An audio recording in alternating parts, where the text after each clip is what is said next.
Now tune into the biggest ever. YMCMB, Tunchi Lee, Young Angel, Young Lion, man. Y'all boys get on the track with Onika Mirage and y'all still dying, man. What's up? We in this bitch.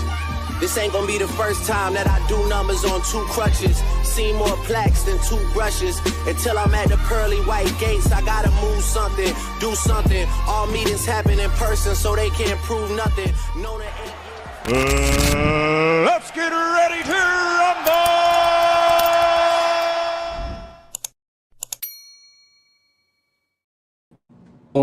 What's going on, world? I got a special one for you. I got Joshua Frazier in the house, Melinda Watpool in the house, and we talking boxing. What's going on, y'all? Hi, Ryan. Hey, everybody's good over there? Having us, bro. Your dad says hi to his favorite son. What's up, Pops? Or his Nah, best. that's good. You guys in the gym getting that work in? Yes, sir. Definitely got a big year ahead of y'all. And for anybody who's new here, man, make sure you smash the like button when you come in. Like, and Really fight her. Oh, big right hand. One punch. That is it. Forget about the count. It is over. shout out to Ann Wolf, yo. She don't get enough respect. So over here, that's what we doing. But I'm gonna start with the ladies first. Melinda, introduce you first. Melinda Watpool, 7-1, the WBA middleweight international champion. Definitely had a big year last year, a very active year, and we'll be looking forward to build onto that. Obviously, she was a part of that big event down in Dallas, Texas, the Mike Tyson versus Jake Paul. How was it? How was the event? I mean, the whole week was pretty much the best week of my life. I mean, the MVP promotions, they treated us very well. Nice hotel, everything arranged. Leading up to the fight, all the press conferences and, media weigh-ins. It was a lot of fun to experience that, especially at that stage, and to be beside, standing beside Katie Taylor or Amanda or Tyson. Right. Or Jake Paul, just to be amongst them as not just as a fan, but as a boxer on the show. So Right. that was a big impact for me. But yeah, everything went great. I mean, the actual show was incredible. Yeah, wicked. Even after my fight, I'll get to my fight, but after my fight, just being on the floor with the stands filled and all the people and me and my trainer and sparring partner Bonnie, we just looked around and we're like, holy, just up the Yeah, event. was it a packed event? Like it was a sold out event? Not quite. It fits 80,000 and there was 72,000. So Jeez. Yeah. That's really good. Yeah. That had to break some records. Yeah. Wow. So you fight Shadasia Green for the WBO super welterweight. So you moved up in weight. Super middleweight. Why I say Josh is super welterweight? That's why. Sorry. Super middleweight title. And the consensus that I saw online, obviously, my TBV family, Nestor Gibbs, he's very biased. He thought Shadasia Green won. And we went on the show, and I said, man, just look at the chat. A lot of people said Melinda Watpool won. So I was happy about that. The Americans think you won. But I think you won the moral victory, if anything. Yeah, I mean, I think I proved that I belong on that stage. And, after the fight, after they announced Shadasia as the winner, but my team, I felt like I won. My team was telling me that I won, but still hadn't quite hit me how many people thought I did.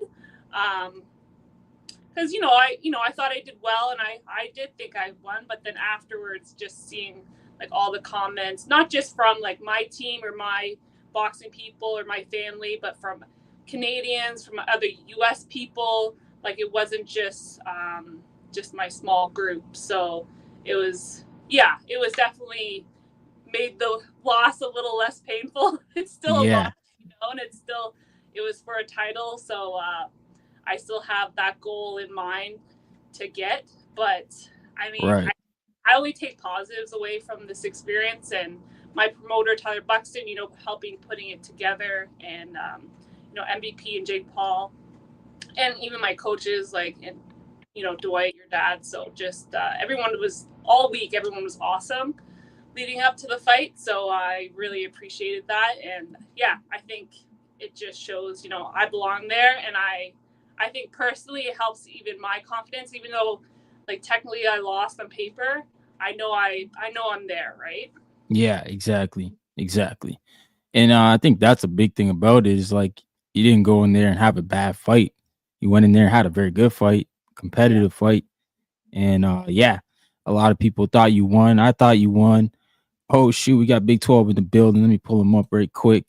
Make some space for Big 12. What's going on, brother? Yeah, I'm here, bro. Yes, sir. Big 12 in the building.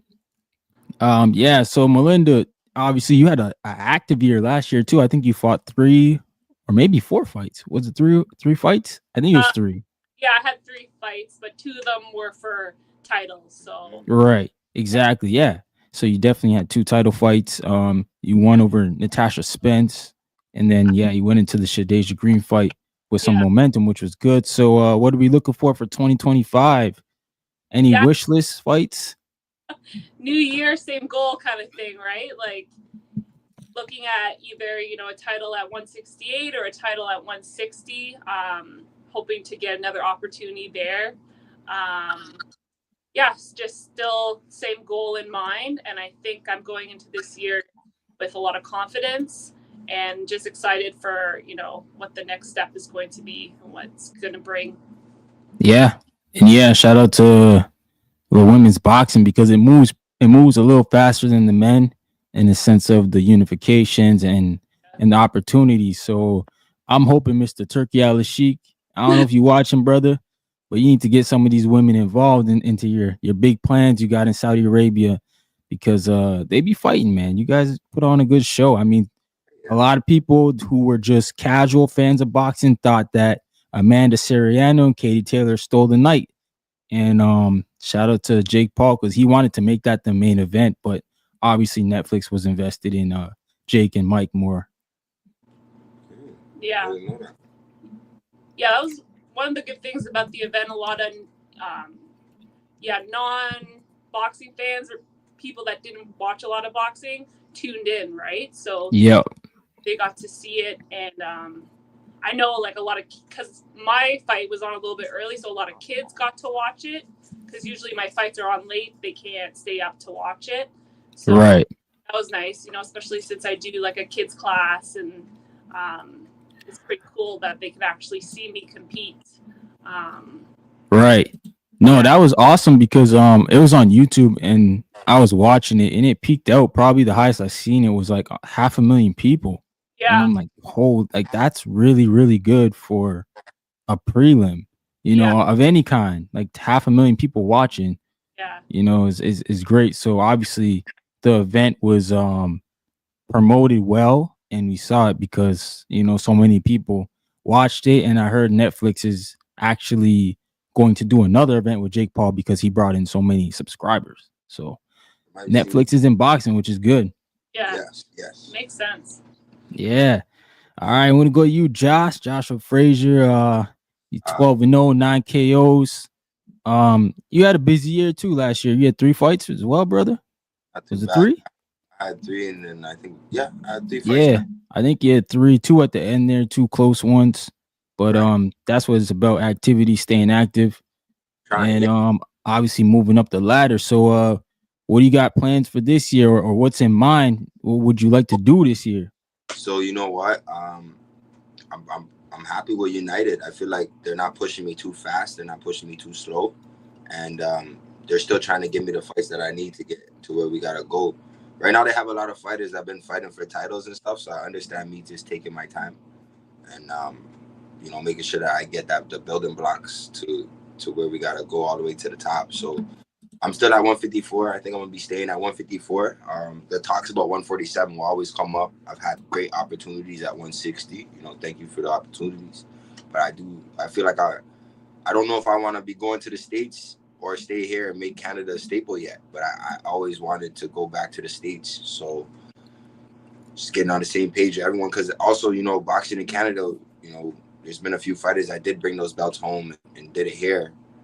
Yeah, John Pascal, Adonis Stevenson. So we still have those opportunities because we still haven't had our U.S. debut yet, or even our England debut. So I just want to keep working up the ranks. So I'm excited. I'm happy with United, our team, coach. I went out to Arlington with Mel to watch her. As you said, we'll always support each other when we go to win titles, Biggs, me, whoever. So it was good to go out there, and yeah, I'm happy I wasn't on the floor because I would have had emotional. Too many people on the floor, bro. It was just like it was heated down there, you know. A lot of fans. A lot of tension, a lot of boxing events get crazy. I love that, right? You get deep to them, and they think they the fighters. They think they can go in the ring and do that, man. It's like, you know, the scene was huge out there for boxing, as you're saying. The women, they did their thing, and then for me, just being in the atmosphere, bumping shoulders with, you know, down with Tyler Buxton and, you know, the other big promoters. They're all down there. So also, Mel won't tell you, but Mel's told, you know, Katie Taylor that we'll be seeing you again. So like you said, hopefully get on another car with her or event. That'd be nice. It's all by design. So, you know, we keep doing our job over here on this side, and we're gonna be hitting those major stages. Yeah. No, and I think with the new rules in Ontario, it'll be easier for you guys to get fights, especially for United Promotions. To make his life a little easier. Yeah, like having day before weigh-ins for all the fights. Yeah. More people will want to come fight in Canada because that there's not that limitation anymore. Yeah. Right. For sure. That's what's up. I want to look for a title this year, but as I said, I want to fight my stones, and I'm in no rush. I want to just make sure that everything is by design. You know what I mean? It's like we're sticking to the program, and I know nothing comes overnight, so I gotta put the work in, just like all the other champions have done. So I'm willing to do it. Yeah, man. I mean, you're in a hot division right now.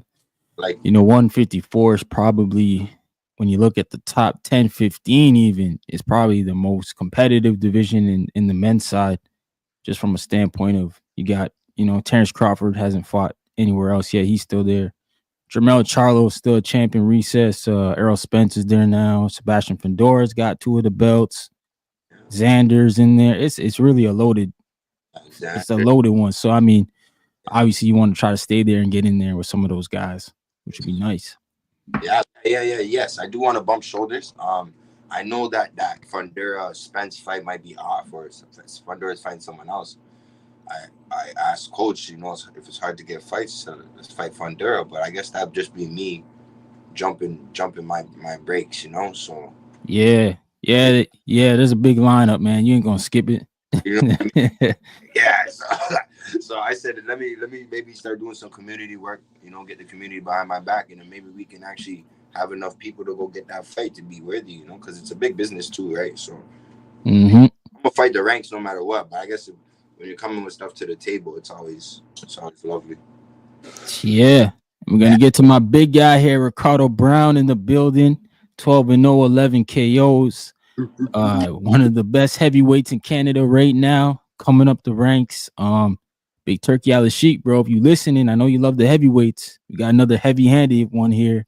Bring him on over to Saudi and test him out, man. Test that shotgun, as my man 12 said. What's going on, 12? How's everything going, brother? Yo, I'm here. Everything is good. Just here, chilling, enjoying the cold weather. Yeah, it is cold, bro. Yo, I seen there's snow in like Florida, snow in Atlanta. Like, this is crazy, man. Yeah, it's snowing right now. It's snowing outside. Yeah, man. But yeah, how you had a couple fights last year. 2 fights, right? Or 3 as well. 2 fights. 3. Had a little injury there with your leg, but everything's good. Yeah, I'm good. I'm just here, just getting my recovery back, and getting ready again. So when the next fight come, I'm ready to go. Yeah. So right now, coach is looking after certain stuff. So I just hope he gets some good advice. So yeah, Hmm. we're just going and go fight. Just get the work done. That's Right. all right. Nah, no doubt, man. And the heavyweight division is definitely it's popping right now. I mean, we're getting a lot of good fights at heavyweight. You know, I think the end of next month we got Zhang and Parker and sorry, Dubois and Parker and Zhang and Yeah. Caballel. So I mean, there's some good heavyweight matchups. What do you want to do next year in the heavyweight division? Like, you got any fights you want to take on or any goals? Uh, it don't matter. Anything come, I'm ready. I'm not holding back. I'm ready to fight. That's all in my heart. Just to go out there and fight. So anything Mhm. show up, I'm ready to go. That's what's up, man. That's Yeah. what's up. And how's the training been going, man? How's you know, I know it's hard to find sparring partners, so it must be frustrating. Yeah, I just start back camp, so now we're gonna look into certain stuff and try to get some sparring soon. So we're gonna see how that go. We're gonna go find it anywhere it is. Yep. That's what's up, man. And Ricardo Brown's a former Olympian. Also worked with Usyk in his first fight with Fury. The Saudi Arabia scene, you was out there, man. You want to get a taste of it soon, or is that too soon for you? Uh, if I get it now, I take it. My man said, You know just I send it go. to me. Just I send know, it, Turk. I know it's too soon, but if it's come, I have to take it. I'm Hey, not gonna bypass yeah, it. You know, you go. We are warriors. We come for fight. We don't come to play around. We do it for the word, fans, baby. Yeah. word. And that's like, it's pretty cool that all you guys are on the same team, so you push each other. I'll just go back to you, Melinda. What's the difference between the pro game and the amateur game that for the women on the women's side?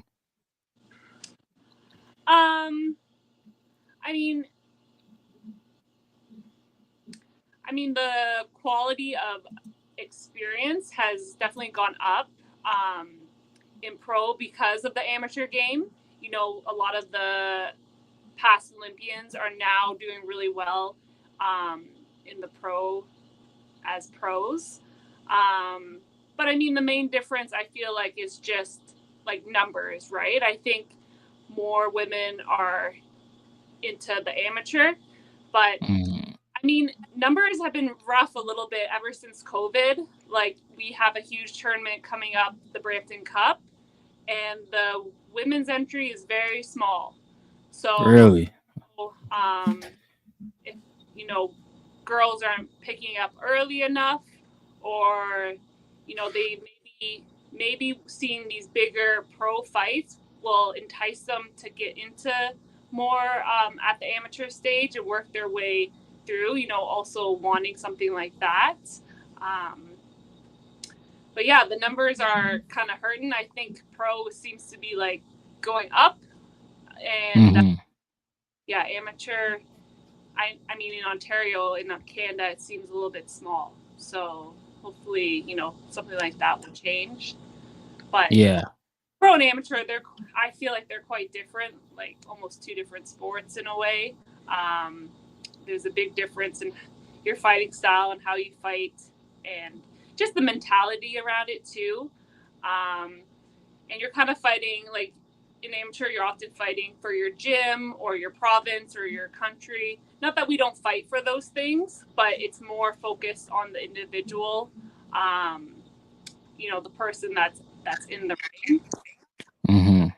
But no, that's true. I mean, my Pefferlaw crew, they feel like they're in the ring too. So there's been a lot of support.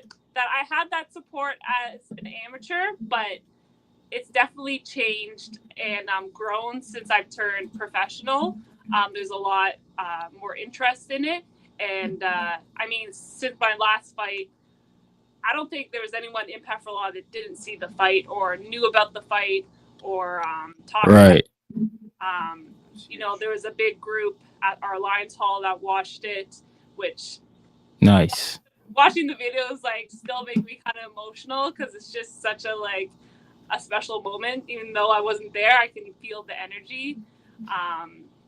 And I work in the community, and not a day goes by where I'm not talking about it. And Yeah, that's good. They're proud of you. Yeah. So definitely appreciate that support, and it makes a difference. All right, and Josh, has I ask this question a lot these days. Has the Jake Paul effect reached the gym yet? Are the little kids running in saying, "I want to be like Jake Paul"? The effect is come and gone already. It happened a little while ago where all the kids they coming in quick, money in hand. And I said, boys, at least work out. Let me see, at least try this. You gotta try boxing, make sure it's for you. You can't just. I don't want your money. Go hit the bag, see if you're gonna do it. So I'd say what it was at least 3 weeks, and it was good, right? Like that's why I can't hate Jake. There's people coming into the gym said they want to train to become boxers, so that's what it's all about. So at the end of the day, there's not as much kids that lasted, but the ones that did last from that little shake, they were actually they're good. They're good. They want to box and they want to do what it takes.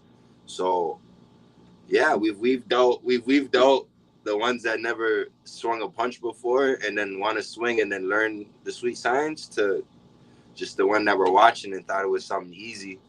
It has enticed a lot of kids, I think, and got them interested. I like it. It's good. Even at like my niece and nephew's school, they're all talking about it, and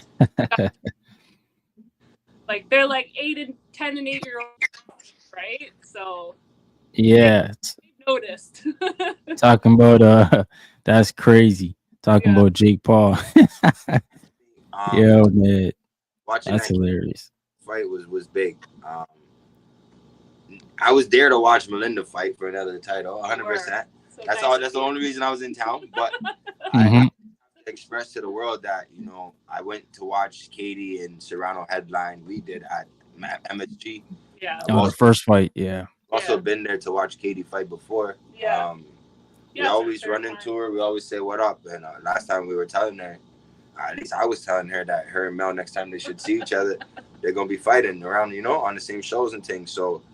Life is coming full circle, and most definitely it's our time to shine, and I'm proud about that. Yeah, and Big 12. There's they say the Olympics might be dropping boxing, but I think we've sent one of our best guys in Triple G. He's representing Olympics boxing for us now. Do you think he can keep it in the Olympics, or do you think that it'll leave? And if it leaves, will it be a big void for the boxing community? Looking into boxing right now, the Olympics is going down. So I think that's why they're kind of trying to avoid boxing in a way, because it's just going down. Like amateur boxing is not really up there no more, because it's been like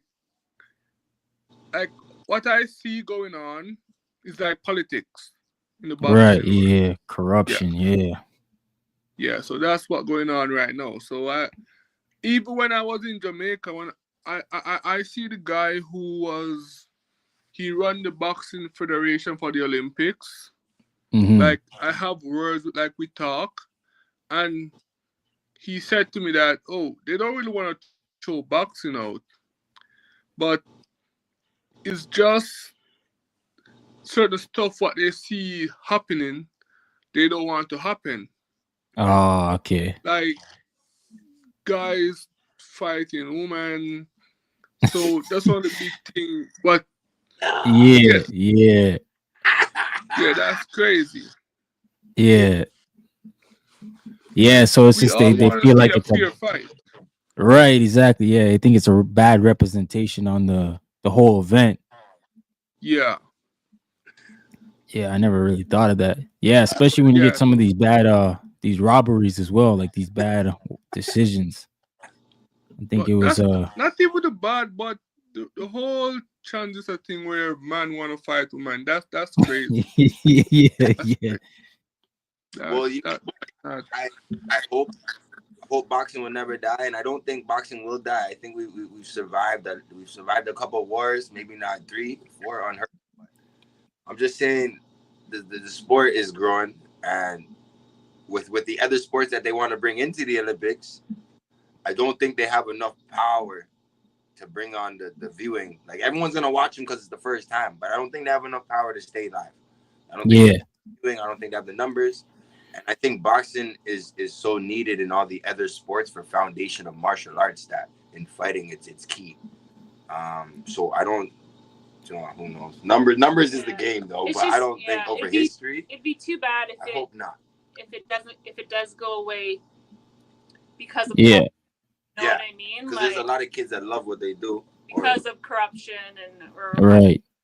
That would be quite a shame. You hear that cliche, the boxing changed my life. That's a real cliche, but if you ask some of the people that said that, what did it change in your life or this or that, you're going to get a real story where you had someone change their whole life and dedicate their life to a sport that may or may not come out how you want. And sometimes... for some kids, they just want to go to Olympics. That's all they want to do. Yeah, exactly. I was just going to say that, like, there's some countries that they don't really think they can get enough money to go to the pros. So they rely on the Olympics, the exposure, that whole situation to get them into a good situation. So it's a platform for some people where we're here in America and Canada, we're kind of lucky to have the facilities, the money that we have to do it. But in other countries, like even Jamaica, man, but they, like, you know what I'm saying? There's not a lot of gyms in Jamaica, right, Ricardo? No, not a lot.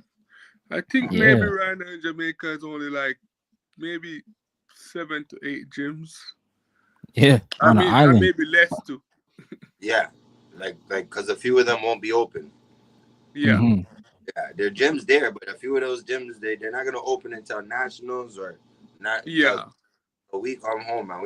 We in the pros now, man. You got to build that future. So, yeah, 100%. Yeah, man. Got a question for you, Josh. Here says, if Nikita Zoo, Tim Zoo's brother, is in the top 15 rankings in the IBF, would you fight him for a regional belt? Yes, Tim Zoo's brother, Nikita Zoo. I say that kind of fast, but yes, sir, because I never heard of him. But to be honest with you, if he's heading up into the top 15 ranks, it means he's fighting his way up. And I'm also trying to head up them ways too. So, yes, sir. If that's something to come up and that's something that's a good matchup, I would love to do it. Are those Australia? Yeah, they're in Australia, so that'd probably be an Australia fight. I want to see something else. My man Todd said, don't nobody want to see breakdancing. And people put the gloves on at the Olympics. Yeah, the breakdancing was funny. That one girl, she was there doing craziness. Yeah. I don't know how they did the qualifiers for the breakdancing, but she tried. She got in. She got in somehow. She tried. Had some, trying to get free medals. Yep, in small events. But yeah, if you guys want to give out your social medias, let the people know where they can find you. I'll let you go there, Melinda. Yeah, Instagram, Mel Watpool, or Facebook, Melinda Watpool. Pretty simple. That's WATPOOL.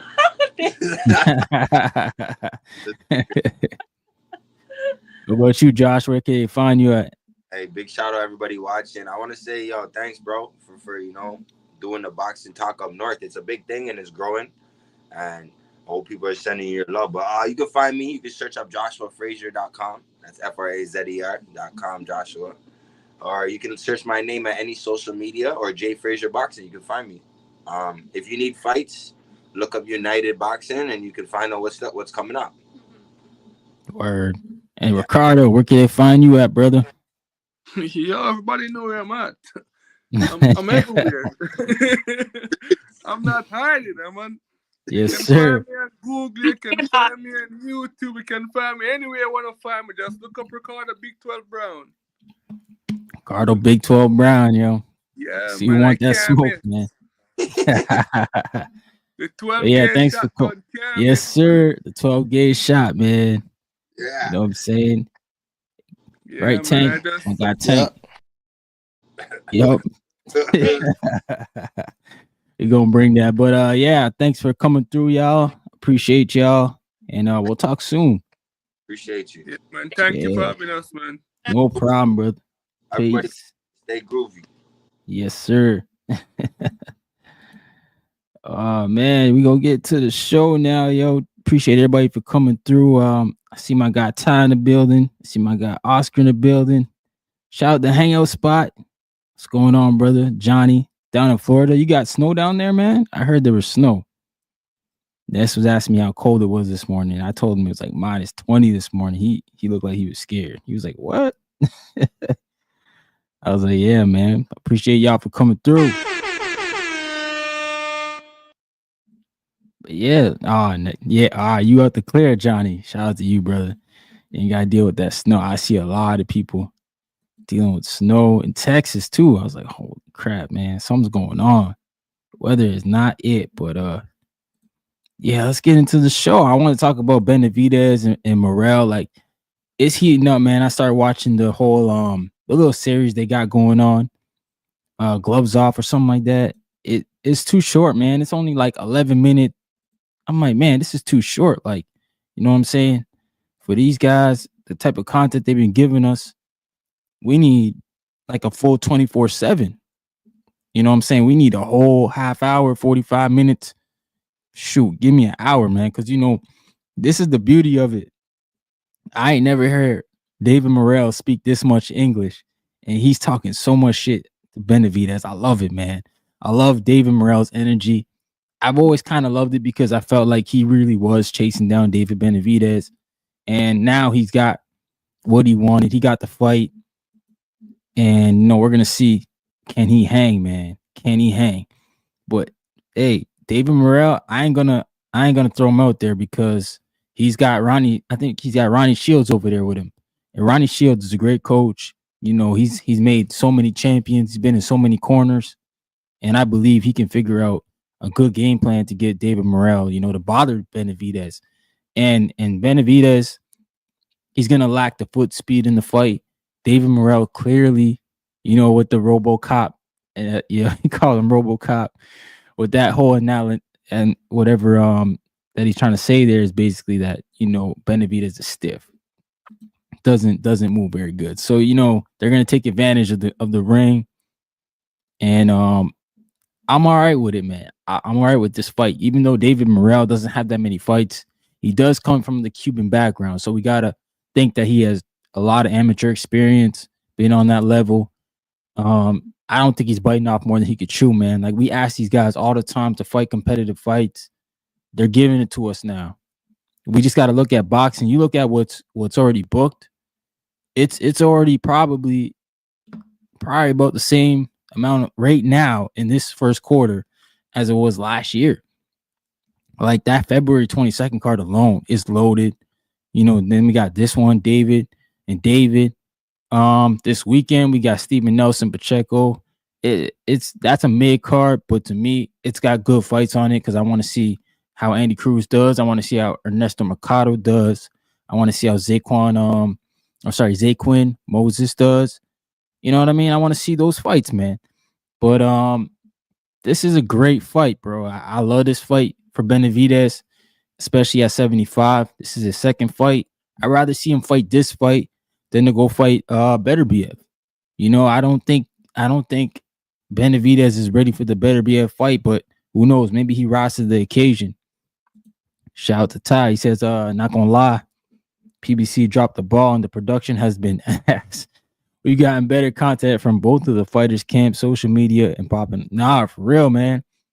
When David Benavidez, when Morrell threw that belt, yo, that was probably like one of the best parts of the whole pressers by now, man. When he threw that WBA interim strap, I was like, yeah. I was like, Morrell really don't like him, man. Like, he throwing the belt at him. Like, that's crazy.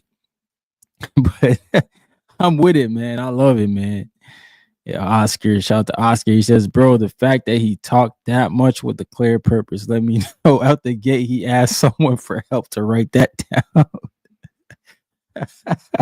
He said I did that before I learned English. Yo, man. Yeah, I don't know, man. Morrell, he really like he don't like David. He don't like Benavidez at all, man. Like he's really, you know what I'm saying? He's putting in that work with that English to make sure that we know he doesn't like Benavidez. Shout out to the hang up spot. He says, I like this fight. Well, not sure why Ness shits on it. Nah, I don't know why Ness is shitting on it either, man. You know, Morrell can give us a good fight for sure. I don't think that you know what I'm saying. Oh, you talking about maybe he's talking about Steve Nelson and Pacheco. That's a good fight too. Shout out to the gaming Marshall, bro, all the way in the UK. My brother out there in the UK, man. I appreciate you for coming through. I know you be staying up late with me, brother. Appreciate that. And who else we got in here, man? Got Ty. Yeah, man. Yeah. Definitely back, bro. Yeah, Morrell on some Loma type of shit. Remember back in the day, Loma only learned English. Yeah, just to talk.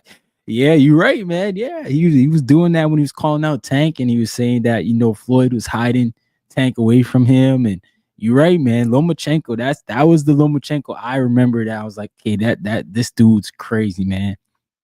You know what I mean? This dude's on a mission. He was having like title fights in like his third fight. And yeah, Lomachenko was really he was trying to fight Tank back then. He definitely was.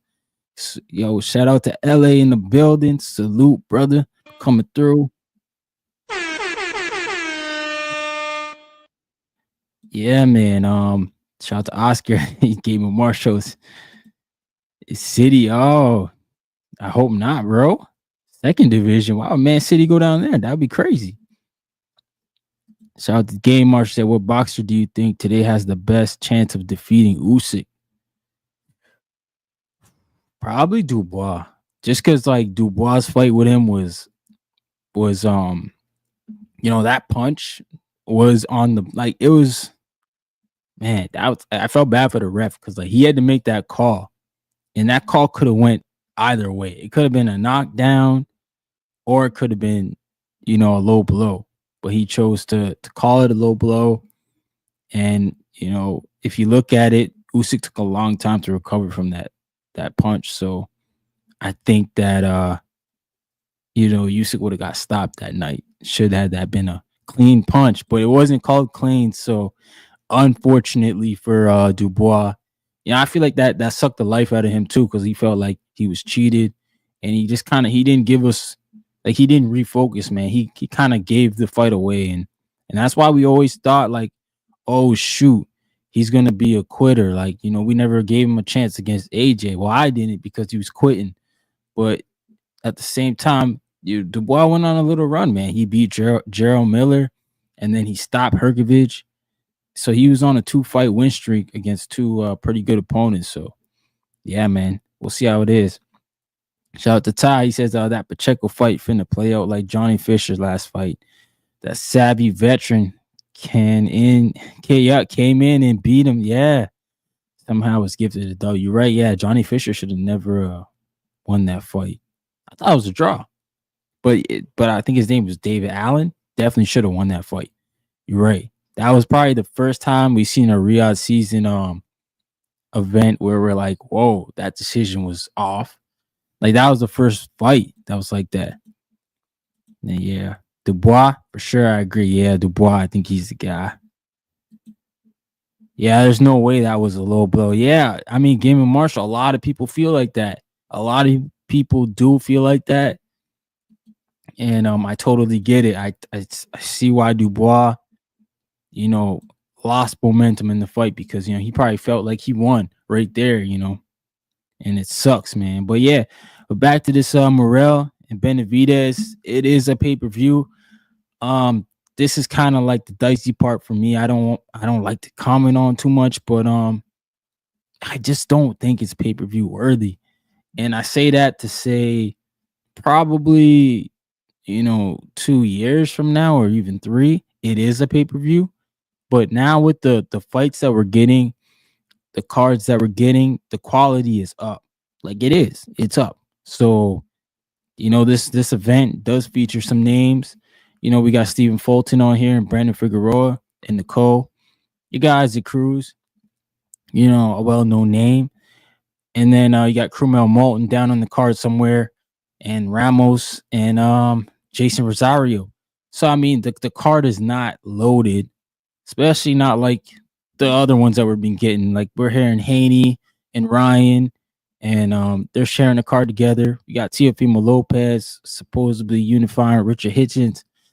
Like the other cards are lining up pretty good. So I mean, the PBC, I don't know what they're going to price this pay-per-view at, but hopefully they make it, not too expensive so that the fans can buy it with confidence. Because if it's $80, man, this is going to flop.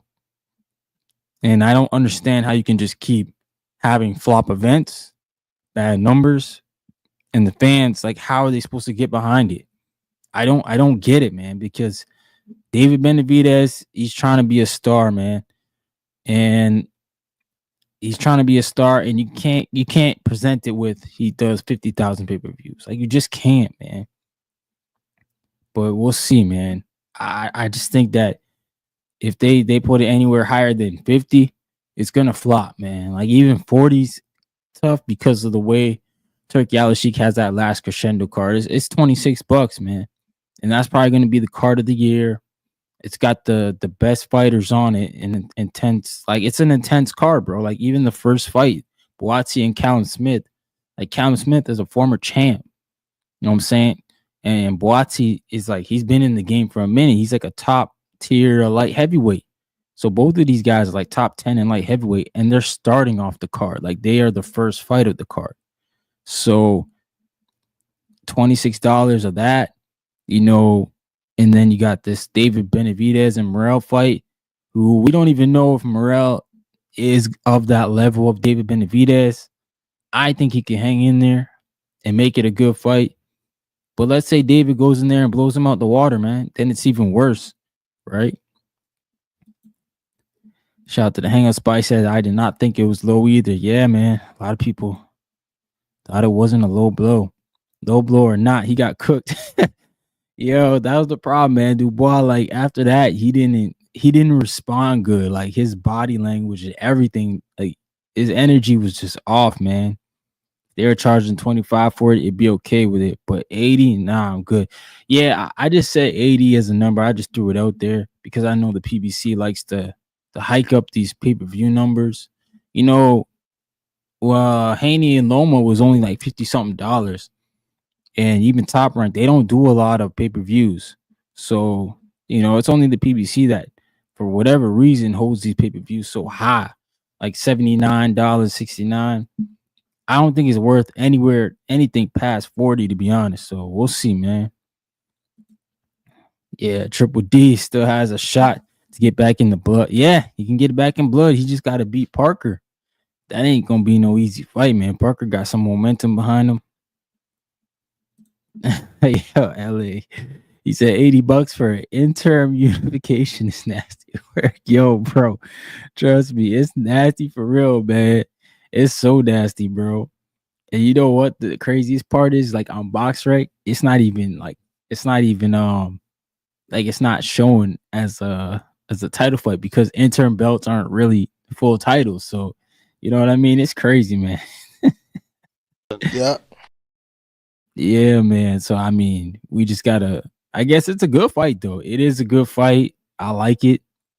But yeah, man, I'm with you guys, man. I don't think that is worth $80 at all. I don't even think it's a pay-per-view event.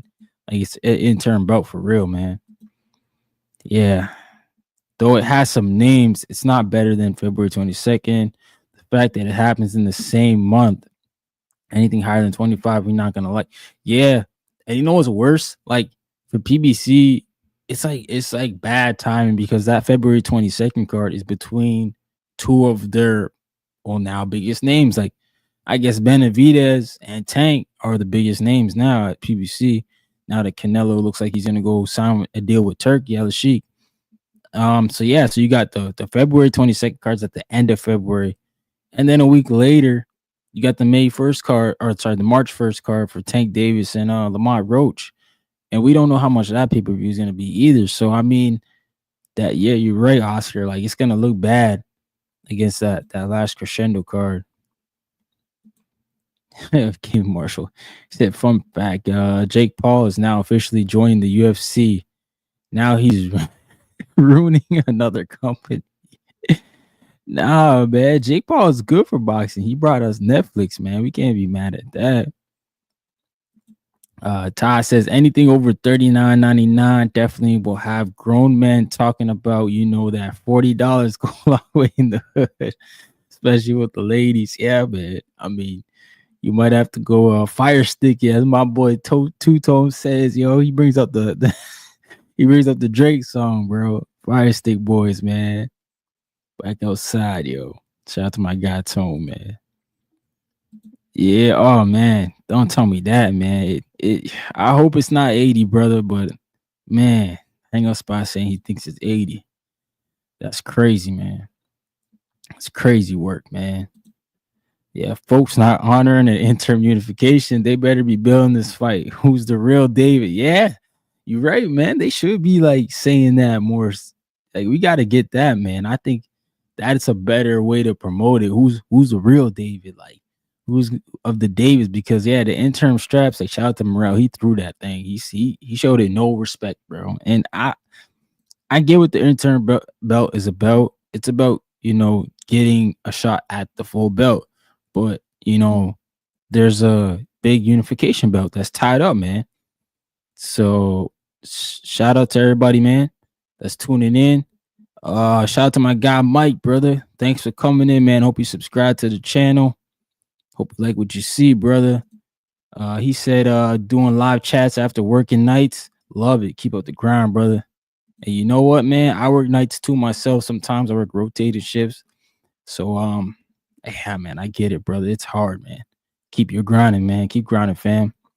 I agree. I think it's a great fight too, but it should be free. Yeah, LA. We shouldn't have to pay for this, man. Because Turkey Al-Sheikh is gonna give us some big fights this year for free. He is, man. He got that ring now that he bought. So it's gonna be big fights. And Top Rank, I think they'll give us decent fights. Now that they're joining the zone. Eddie Hearn always gives us good fights. I feel like it is more UK based, but we get a couple good shows. We're gonna get that Stanionis and Boots. I hope that's free. I don't know what y'all think about that, but I hope the Boots and Stanionis is a the zone card for free with your subscription. But shout out to the PBC. They just got to go to the zone and just complete it. So we all have boxing at the zone. They just need to bring it over there and bring fights like this for free, man, and get a cut. That's what they really need. Get a cut instead of trying to charge for these pay-per-views, because nobody buys pay-per-views anymore. Everybody streams. It's too easy to steal, man.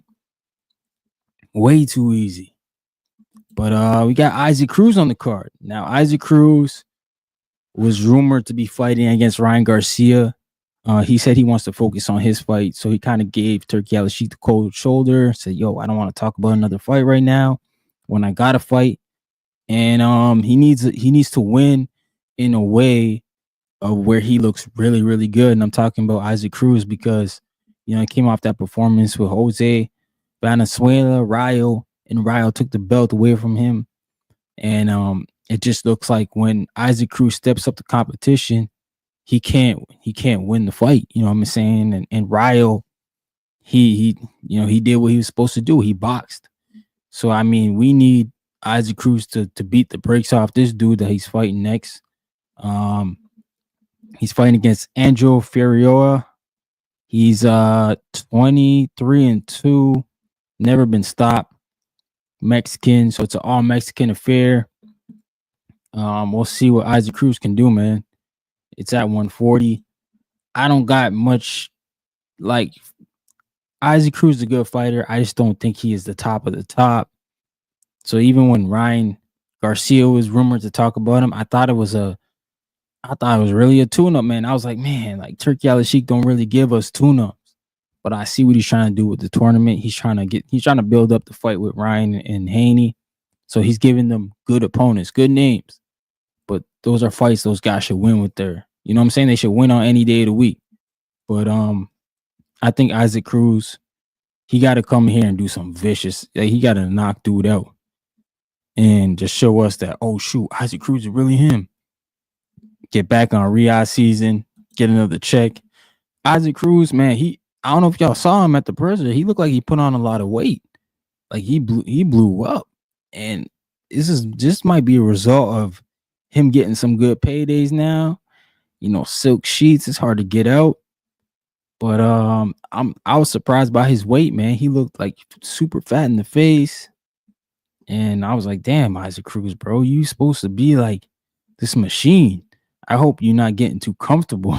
You know what I'm saying? LA says Stanionis talked all that shit just to circle back around for moves. Yo, I hope he got paid, man. Because you're right. Yeah, he was talking, you saying like, yo, the money was bad, the offer was trash, this and that. And yeah, you're right, man. Yeah, pay-per-view, Oscar said, more like TikTok or Facebook. He said crack streams. Yo, that's where they going, bro. I'm telling you, man. If this thing is $80, it's getting streamed, man. It's getting stolen. Like, you can't ask people to pay $80 for that. Isaac asked about the testing. Yeah. And Ryan says some oh, for real, that's what happened? Oh, okay. I just saw some reports that Isaac Cruz was saying that he's focused on his fight with Ryan Garcia, so that's why he didn't. His fight coming up in February, so that's why he didn't want to comment on the Garcia thing. And you know, Big Turkey out of shit, he works quick, so he just moved on, man.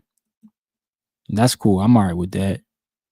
LA said Puppy Cruz is kibbles and bits at 47, too small. Yeah, he can't go up to 47, man. He better not. Right, said testing after the fight. Yo, Ryan Garcia is crazy, man. Like, he really talking like he don't want to be tested again. And I just feel like, brother, like, you popped 30, so we treating you a certain way because you didn't go through all the loops and holes that Canelo Alvarez did. Like, Canelo went through, you know what I'm saying, got the hair follicle testings. He got the farm mans in Mexico to come out and root for him and like tell him like, yeah, we contaminate our meat. You know, it's how we do with our livestock down here. So I mean, Canelo Alvarez had a case, right? He showed some stuff, but yeah, man. Ty said Isaac definitely looked like the Tortilla King. He definitely did, bro. His face was fat, man. Oh, my bad, Gabe Marshall. I missed your comment, bro. Oh, this one here. I'm just happy Jake's fighting in the PFL where all the bums are and no one cares about it. If you're wondering what the PFL is, it's basically a ripoff of the UFC. Yeah, but the PFL has Francis Ngannou, doesn't it? And doesn't it have, like, I'm pretty sure that Clarissa Shields did a fight there too, the PFL. And I heard something about they pay pretty good, so I don't know, man. UFC, I feel like the UFC is in a weird spot right now. It's not like popping like it used to be. Yeah, LA, yo, when Ryan said that, bro, we should have all knew something was up. When he said, I'm strong, man, we should have all, I mean, the whole build-up was just weird. So we were already looking at Ryan like he was crazy, you know what I mean? But we never would have thought he would have popped dirty. Hell no. Yeah, Ryan was trying to hold off on all testing until April. What the flip? Yeah, okay, see, this is like, why does Ryan do that, bro? Because I think he's just saying that. Like, there's no way he's saying that to tell us that he's cycling off. Because, like, dude, if you're gonna fight in May, why does it matter what month you start testing? You know what I'm saying? Like, you should just be testing from whenever you start camp to whenever you get to the fight. Like, it doesn't matter. If you were not juicing, it doesn't matter when you start testing. The game Marshall, yeah, almost for yeah. Francis is old, but he definitely got paid pretty well his last two fights in boxing. Shout out Oprah. Shout out to you.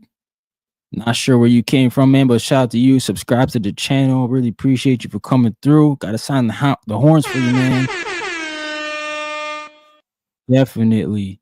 Next thing people would be getting into 30-year loans to buy pay-per-views the way things are going. No, you're right, man. It's really terrible out here for us boxing fans. I think we're the only ones in all the sports that have to pay for all our events. Like, you think about it, man. The tennis, like I don't watch tennis, but I do kind of like see it every now and then. They got tours like all over the world.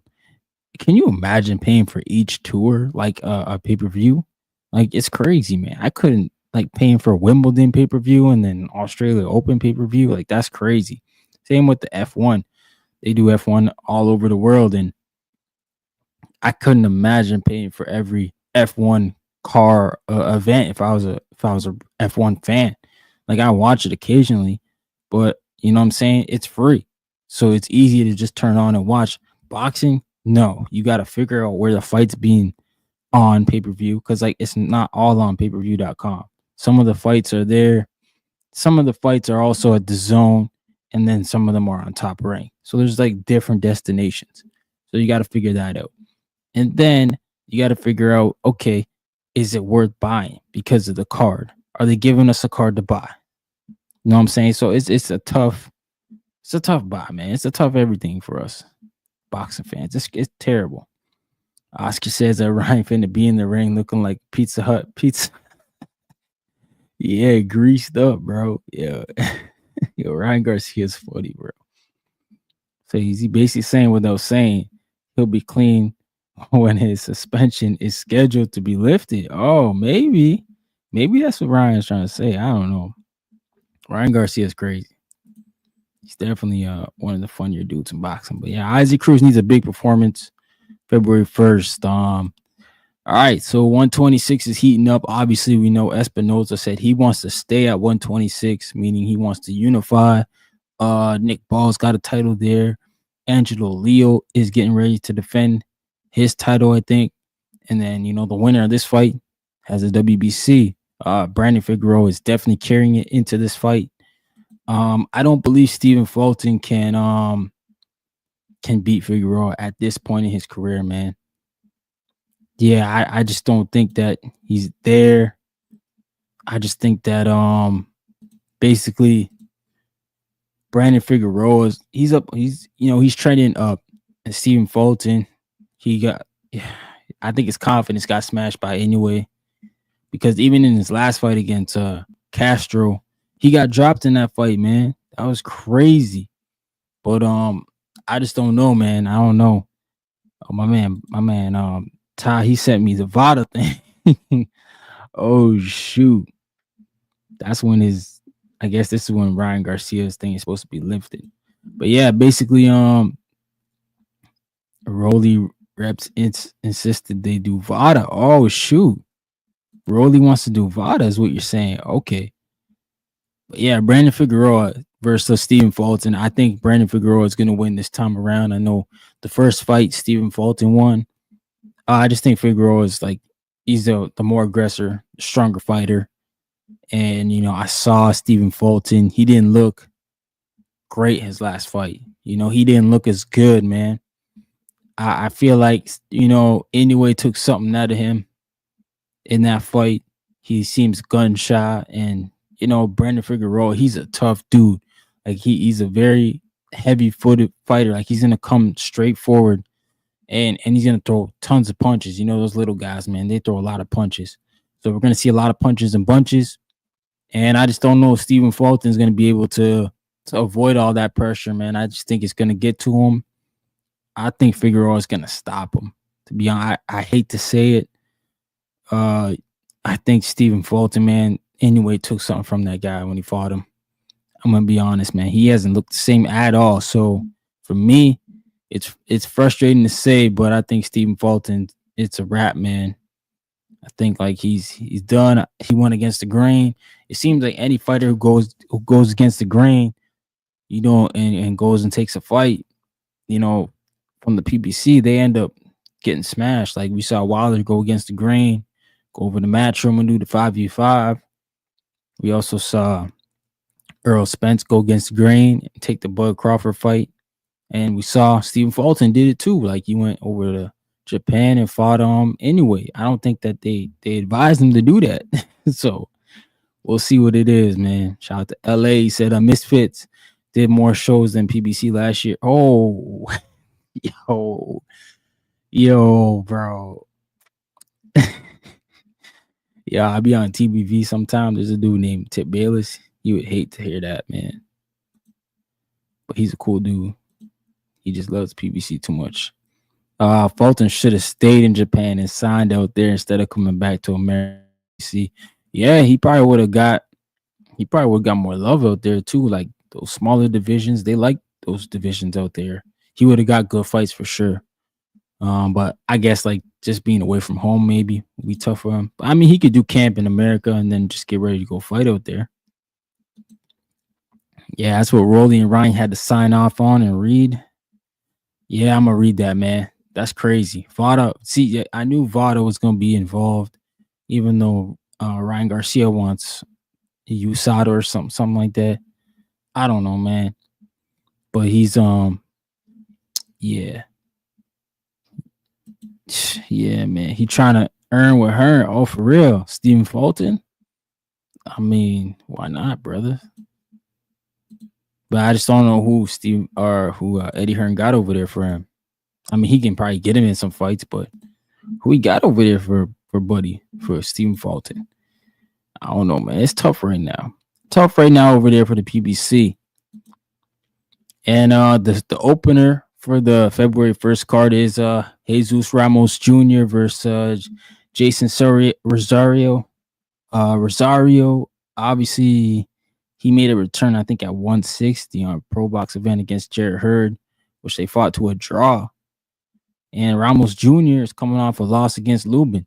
So these two dudes, nobody's coming in with a win. This is some typical PBC shit. This is terrible, man. This, like, I don't understand it. Why is Lubin not fighting? Lubin should be on the card. They should have won the purse bid already, because it's going to go to purse bid now, because it seems like the PBC is not going to bid for Lubin. It's going to go to purse bid on the 28th of this month, January. And Salida Promotions is probably going to win that fight. Now Lubin's going to have to go fight in Detroit or something like that against Andre Holmes. Instead of this fight, Andre Holmes being on the Benavidez event, in the PBC event for the IBF Eliminator. Man, Lubin, he's a dude who's been on his win streak. He's fought them all. You know, his only losses against who? Jermel Charlo and Sebastian Fedora. You know, two of the top dogs in the division also. So, I mean, shout out to Lubin. He beats Ramos Jr. and somehow Ramos Jr. gets in the ring before him. Like, what? I don't know, man. I don't know. But yeah, Lubin. You see, the thing about Lubin, he always gets back in the mix. And yeah, like LA saying, he's the king of title eliminator. Yeah, man. He's definitely one of the guys who's always going to be there. But I just think, like, I don't think he'll win the title because of the way the division is right now. The division is deep. And in the IBF, Backroom, that's who he'd have to fight. And shout out to Backroom, because Backroom said he basically wants smoke with everybody who got a title. You know, but I just think the IBF, you know, they're going to make that winner between Andre Holmes and Lubin wait a bit before they fight Backroom. They both Americans, so it's only two agencies they can realistically work with. There's a third, but after the Alicia situation, the third option isn't a credit in boxing. Oh, okay, what is that? USADA or WADA? But I'm thinking, like, okay, yeah, because the ring card that Ryan Garcia one is in America. Yeah. I know, like, Turkey Ali Sheik said he's doing one ring card event in America and then one in the UK. So I wasn't sure if that was the UK one, but he's probably gonna do more than two if he's talking about Ryan and Haney fighting in October. Unless that's a Riyadh season, because yeah, that's still Riyadh season. So maybe that's Riyadh. But yeah, man, I don't know what Rosario's gonna do. You know, he did have a good draw against Jarrett Hurd. He fought Jarrett Hurd tough. Jesus Ramos Jr., I don't know, man. I think he needs to move up to 60. I think he's getting too big for 54, and the killers are coming up the pipeline now. So we'll see. And Carmel Moulton, he's back. undercard action for David Benavidez. Shout out to Carmel, great talent. Shout out to Mayweather for getting him back on the PBC card. I don't know, man. I don't know how y'all feel, but I feel like something's gonna shake you on over there at the PBC. Like, why is Mayweather not visibly more involved with the PBC? And I say that to say Mayweather has always said, you know, me and Al are one. And you think if Al Heyman is sick, stepping back, then Floyd Mayweather would jump in there and start to help out more, be involved more. So it's really just like weird to see it all play out. Cromwell Moulton, incredible talent, was headlining on some Danny Garcia cards, and Joseph Brown was fighting on some of these other cards with Floyd on the zone. So it really looked weird, man. But what I say is I like Cromwell, man. I like what he's doing. I like the kid. He's very, very good. I just don't know what weight he's gonna balance out to. I mean, he was a 26 pounder, I believe, or a 22 pounder. And let me check BoxRec, see where he's at now, because he came in way overweight his last fight. And a lot of people I've been hearing a lot of people say him and Abdullah Mason could be fighting one day. And I'm like thinking, like, nah, he ain't even that big. Like, I'm thinking he's really small. Because I know Abdullah Mason's like, what, 135? So unless Crumel's like oh no, never mind. Crumel's right there. His last fight was at 139. So he is fighting in around Abdullah Mason's weight now. His fight before that was 131 and 133. So yeah, he is fighting in around 135. Okay, man. Yeah, this is interesting. Then we could possibly see Cromwell Moulton and Abdullah Mason on a crash course, and let's hope it don't end up like Tank and Shakur and these guys. Hopefully these young dudes actually mix it up, even like a couple of times. You know what I'm saying? Get a rematch in or something like that. But hopefully they don't act like Tank Davis and Shakur and start talking about business and this side of the street and that, and you got to sign over here. Like, that's all foolishness, man. That don't make no sense. I don't know, man. Shout out to LA. He said that blood work issue with Cromwell was weird. Yeah, man. And I felt like Danny Garcia only said that because he didn't want Cromwell to get backlash. I don't know how they lost. They said they lost his blood work or something like that. I don't know how that happens, man. Like, these people need to. And then you think like, oh, maybe they got like spares, just like Vada got spares of the blood urine, not blood urine, the pee urine, so that they can go back and test the B sample. Man, I don't get it, man. How they actually lost Cromwell Moulton's blood work. Like, what? Or maybe he didn't get it in time, and they had to come up with some lame excuse as to what happened. But I know Danny Garcia, he was the one that kind of bit the bullet, right, for that one. But I don't know, man. Who's that? Frank Salvador is a difficult one for Cromwell. Never heard of him. I might have to look him up. Who does he fight with? He's in around that lightweight division as well. Because I think with Cromwell, when he started to get recognition with me, like, I knew he was big in America, but I didn't really know of him until pretty much right before he's starting to sign with Mayweather. And everybody was talking about him fighting Shakur's cousin in the Junior Olympics or something like that, Zay Quinn. The kid obviously took interest because he looked just like Tank. I was like, what the flip, man? Like, this Tank's little brother, like Tank's cousin or something? Like, the kid looked just like Tank Davis, a little lighter, a little light-skinned kid. But obviously he's got good skills. And then Floyd Mayweather comes out the woodworks and says he can beat who was the champion then, Lee Wood. And I was like, what? Man, like, Lee Wood's a champ, man. What do you mean? Oh, he's a Cuban. Okay. All right. Known here, but tough fighter. Nah, I keep out for it, man. Like I like to discover new fighters, man, because you know what I'm saying. When they start making their way up the ranks, you can make a little bit of money with those guys if you've seen them for a while. You know what they are. So yeah, I'll look out for that kid, Sank Salvador from Cuba. Is he a highly decorated amateur or he just turned pro? Yeah, let us know a little bit about him. Be nice to see. I mean, shout out to Andy Cruz. I want to see how he does. The Cuban. I think he's got to put up a huge performance because Salcido, I think he stopped Chris Colbert in like the 8th or 9th round, and Chris Colbert didn't look good at all. Chris Colbert looked like he was out of shape, and we know like Chris Colbert had just been stopped by Jose Rayo, so I mean, I don't know why he jumped at that fight. Yeah, it was a 9th round KO for Salcido. Let's see if Andy Cruz could stop Salcido. I don't know if he's been stopped. No, he's never been stopped. So see if Andy Cruz can do that. But yeah, Cromwell Moulton, it's going to be on the David Benavidez and David Morrell card. I'm not sure what I think about like where he'll be in the next couple of years. I don't know where he'll end up fighting like for titles, campaigning at. But if he's fighting at 130 right now, then you got to think 30, 35.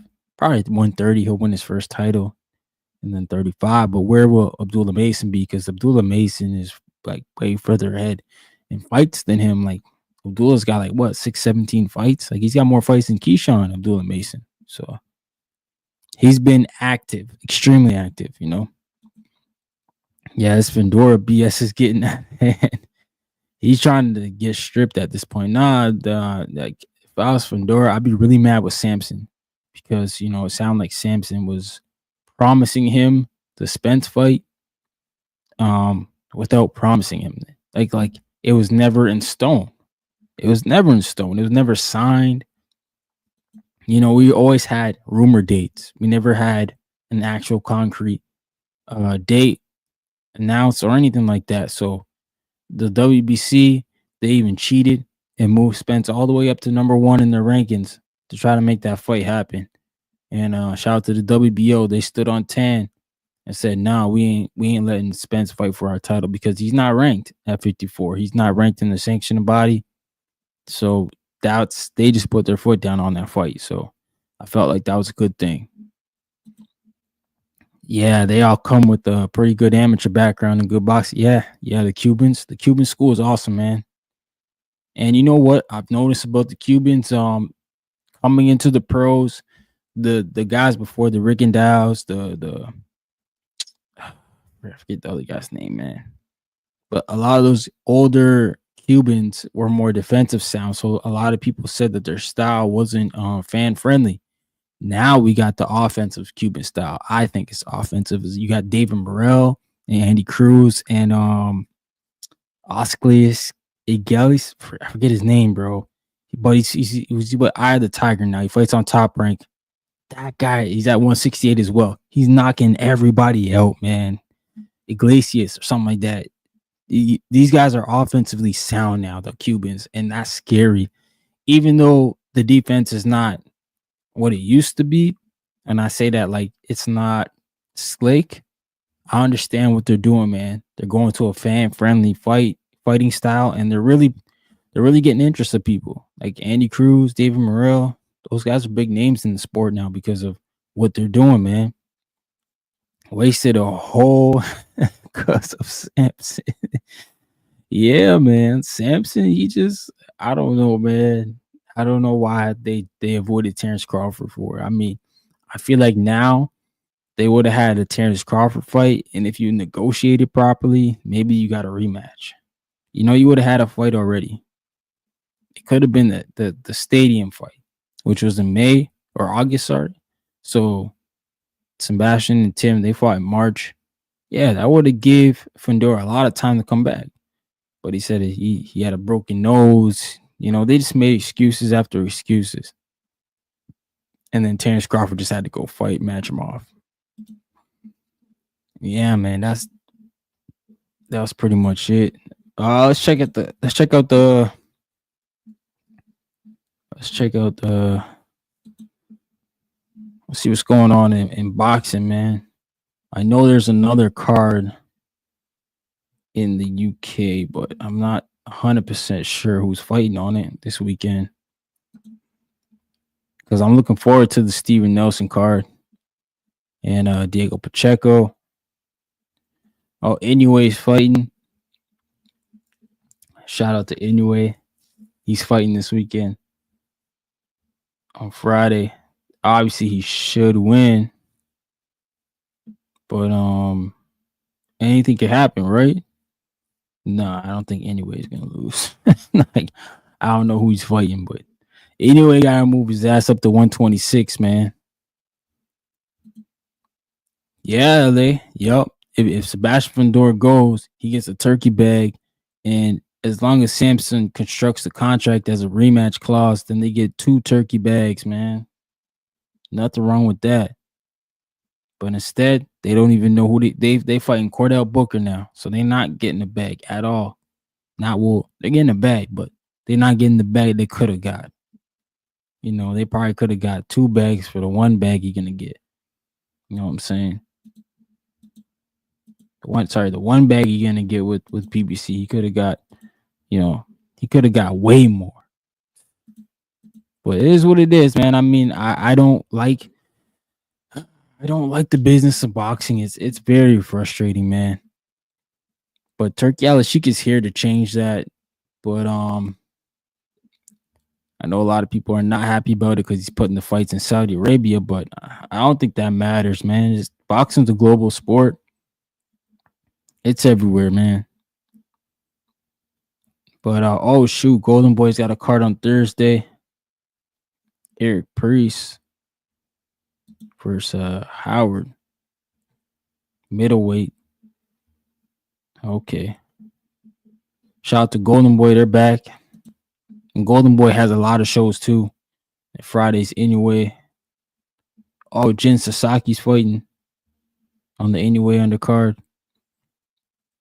And Najee Lopez, Pro Box is back on Friday, man. Y'all watch Pro Box, man. Pro Box is gonna be good.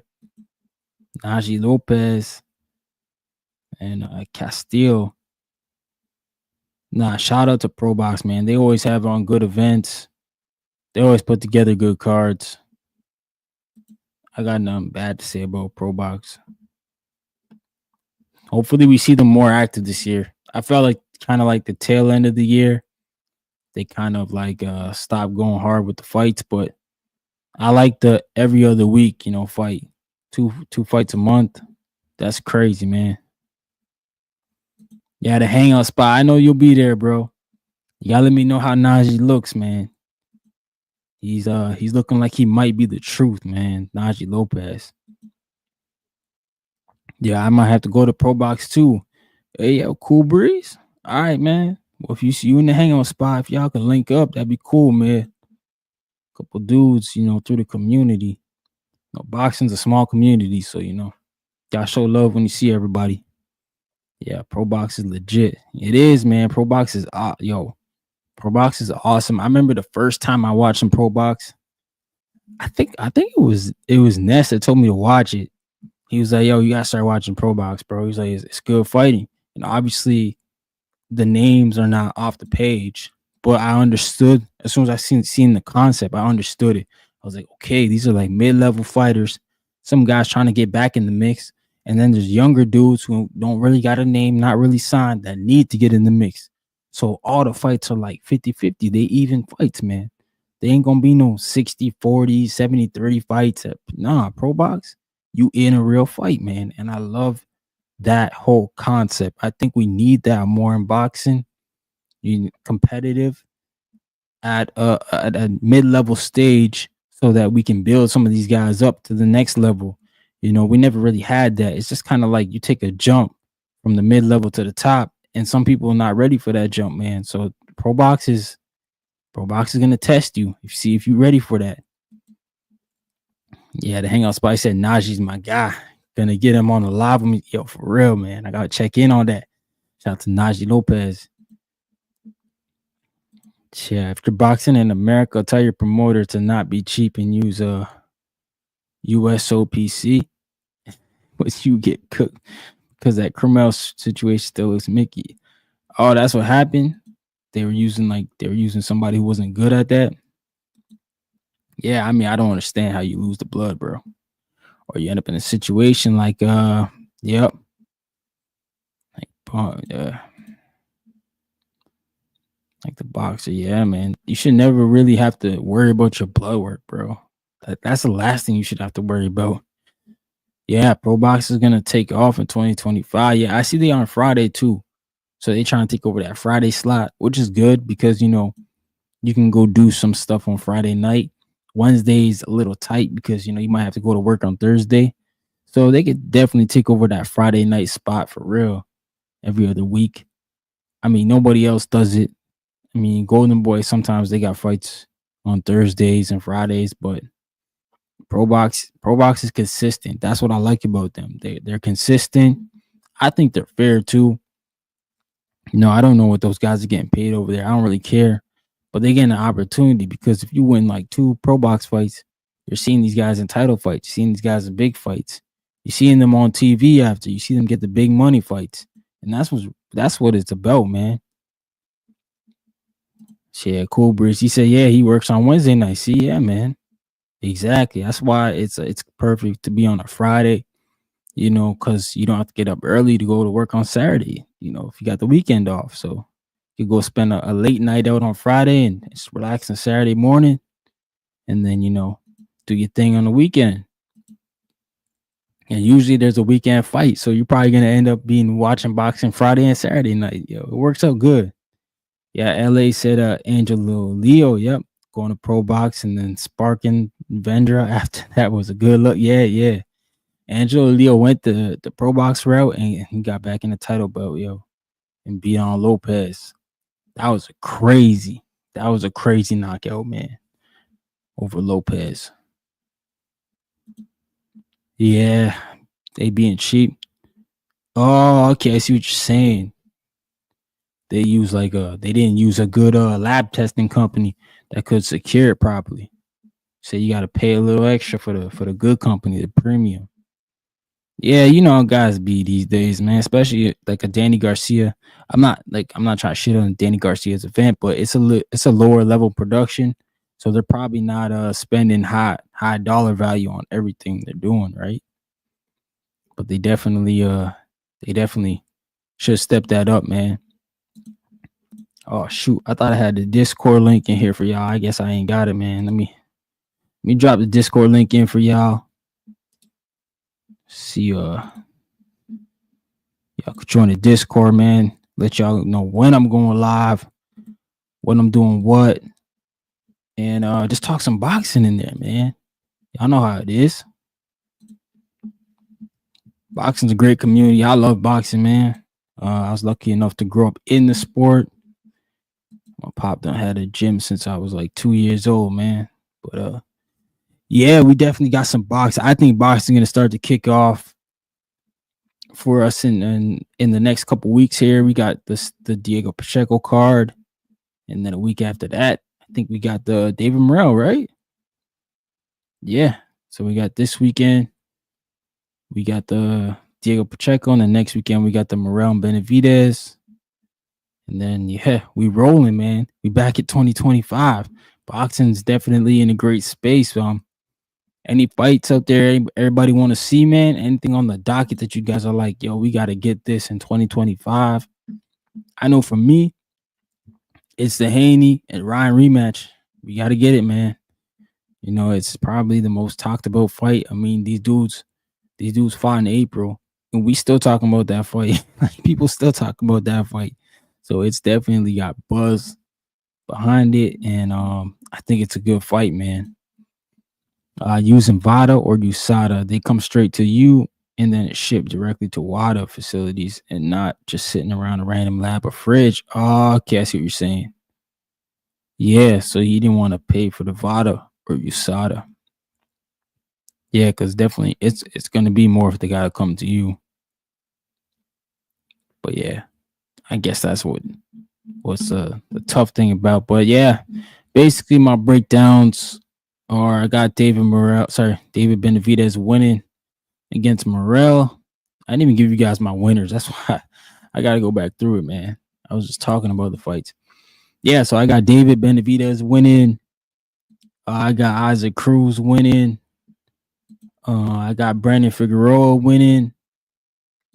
And then here, I'm just going to take Ramos because he's been more active. I think that's going to be the least favorite fight of the evening. You know, I think that'll be definitely a downer. Yo, F.A. Jabba and a Bacoli. Yo, that's going to be a barn burner. Yo, if F.A. could take Bacoli's power, I want to see how Bacoli's going to take F.A.'s power. You know, somebody's getting knocked out. We know that for sure. Like, that fight is not going the distance.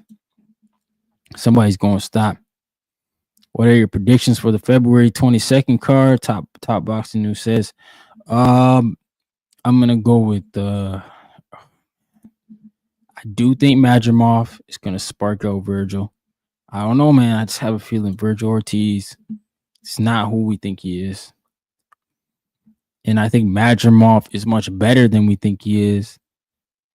And I think Madrimov is probably the best 54-pounder outside of Terrence Crawford. The main event, I got Beterbiev winning again. And I think he's gonna stop Bivol, man. I think he's gonna stop Bivol. Yeah, brother. Oh yeah, man. Flip. I'm being disrespectful. Anybody want to hop in and talk some boxing? Here's the link, man. Yeah. So I think that Virgil's gonna lose. I think Madrimov wins. I think Dubois beats Parker. I think Beterbiev beats Bivol, stops him late. Caballero saying that's a tough one. I don't know who wins that one. That one's tough. Caballero and Zhang. I think Hamza Shiraz is gonna beat Carlos Adames. I think that's gonna be a tough fight. I think Carlos Adames is gonna bring some veteran, experience to the ring that Hamza hasn't seen. But I think Shiraz will pull it off. And then missing the fight, Callum Smith.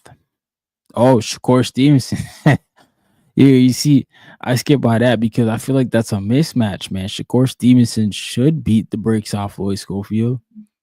I mean, Floyd Schofield hasn't been in the ring with anybody yet near Shakur's level, so Shakur Stevenson should win that fight easy.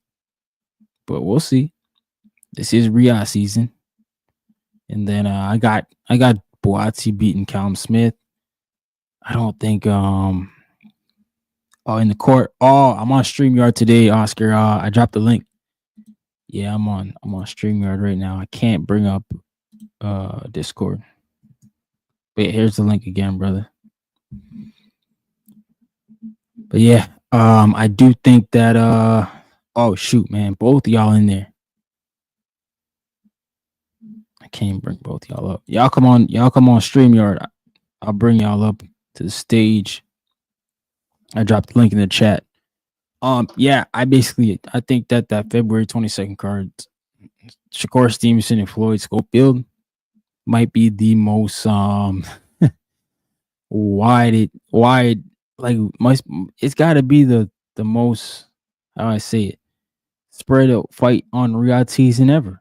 Like it's got to be the biggest odds breaker. Did you hear about the passport? Yeah, man, I don't get that. Like, I just think of it like this has got to be BS, man, because I mean, we don't keep our passports out. Like, I don't even show anybody. Like, only people that know where my passports are is my wife, and that's it. Like, because when we travel, we get out the passports. It's not like the passports are just laying around the house. You know what I mean? So I don't know how somebody gets in your passport, and you know what I'm saying? Just I don't get it, man. Yo, I'm on StreamYard, so you guys got to join that link there. It's in the chat. Yeah, man. Yeah, I just had to go over quick. Yeah, basically the Schofield thing. I don't believe it, man. I don't believe it. And like, I don't know. I just think that they obviously want to focus on Shakur. Apparently they had him in the camp. You know, I don't know how true that is, but hey, you know, it is what it is, man. I'm not gonna be here. I'm not gonna be on some. All right, did these guys duck the smoke? Nah, they signed up to fight, so they obviously want to fight. But I just don't know if it's mind games or what it is, right? But we'll figure it out, man. We'll figure it out. We'll see what they do. Shout out to Schofield for taking the fight. I don't think he wins, but he took the fight. You know, that's something that we got to look at for. And then y'all see Keith Thurman, man, trying to look like the old Thurman. Shout out to Keith, man. He out here talking about. he said, what did he say to Buddy? He said, "Yo, you ain't nothing." Buddy said it's over, yo. I was laughing, man. Dude said it's over. He said it's a wrap, man. He said, "Don't be." He said your time is over. But like, think about the one time dude. Sorry, the dude who's fighting Jarvis. Apparently, he's like a 40-pounder. Like he's a smaller fighter. So I don't know, man. I don't know. Yo, LA. Yo, he said sounds like baby mama drama. Yo, honestly, it would have to be. It would have to be. Yeah, it'd be some baby mama drama there. Somebody ripping out your passport. Like that's not something people just do. I'm like, who cares if you miss a press conference? It's not like it's if you're gonna do that, you do it like a week before the fight so they can't get a passport or a couple of days before they leave. Like you don't do it for the press conference. Like I don't know, man. I don't get it. Maybe you know what I'm saying? Maybe because you have the press conference, you know, Schofield's dad can't be on stage with him talking. So I don't know. Maybe Schofield Jr. is not good in big audiences talking. You know what I'm saying? He's always got his dad beside him. So maybe he's got problems with public speaking, you know, and that's why his dad stays so close to him. But yeah, I don't understand how somebody got a hold of your passport, bro, and really cut it up. I don't know. It sounds fishy to me. But yeah, man, we're gonna see Keith Thurman back in the ring. It looks like he's pursuing it really looks like he's pursuing Tim Tszyu. This guy's going over to Australia to fight. So I don't know, maybe he's pursuing Tim Tszyu. But yeah, we'll have to see. But yeah, man, I'm gonna get up on out of here. Make sure y'all follow the Discord. The link is in the bio. It's not in the bio, sorry. It's in the chat. I put it in the description. But yeah, man, I appreciate y'all for tuning in, man. It's your boy Ryan, and I'm outie. Yeah. What? I will slap you if you don't move this car. I'm gonna slap you. I'm gonna slap you.